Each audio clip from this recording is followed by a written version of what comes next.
I breathed a sigh of relief when the clock changed over to 11 o'clock and Lia called the skaters over to dismiss them. "Good skating today," Lia said to the kids, "but it's time to go home now." There were a few complaints from kids who didn't want to leave. "Yeah, good job," I echoed. Though I hadn't done much more than help Olivia, the kids had still learned a lot. Lia was a natural. Mr. Kozlov had done a good job choosing her to teach. The crazy old guy was like a second father to me. When I was younger and my dad's company laid him off with no notice, Mr. Kozlov not only gave me ice and hockey time for free, but he'd also hired Dad to help out around the rink until he found a new job. Looking back, I wasn't sure if Mr. Kozlov really needed the help or just knew our family needed the money. Either way, I was grateful. So when Mr. Kozlov asked me to teach a workshop and get some business back into the rink, I said yes without giving it a second thought.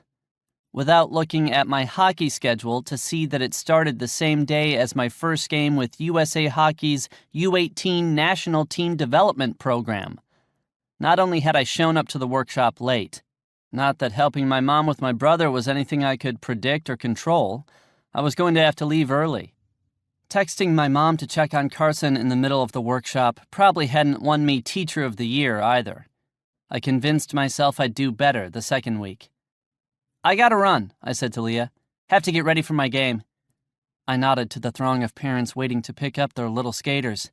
"You got this, right?" She glanced over at me and brushed a few strands of hair back from her face.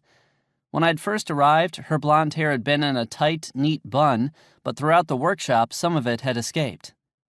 It was prettier this way, but I had a feeling she'd smack me if I told her so, especially with the look she was giving me now.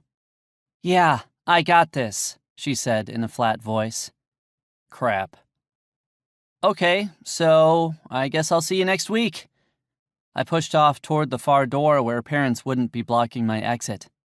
In a hockey rink, crowds meant people wanting to talk and get autographs. No time for that. "Pierce, wait!" Olivia called. The tiny thing wobbled her way over to me and threw her arms around my knee. "Thank you for helping me." A warm feeling worked its way through my veins despite the cold air. That little hug was worth the time away from game prep. I ruffled her hair. "No problem, kiddo. Keep up the good work." Then I skated off the ice, putting Lia and the kids behind me, and the first game of the season front and center.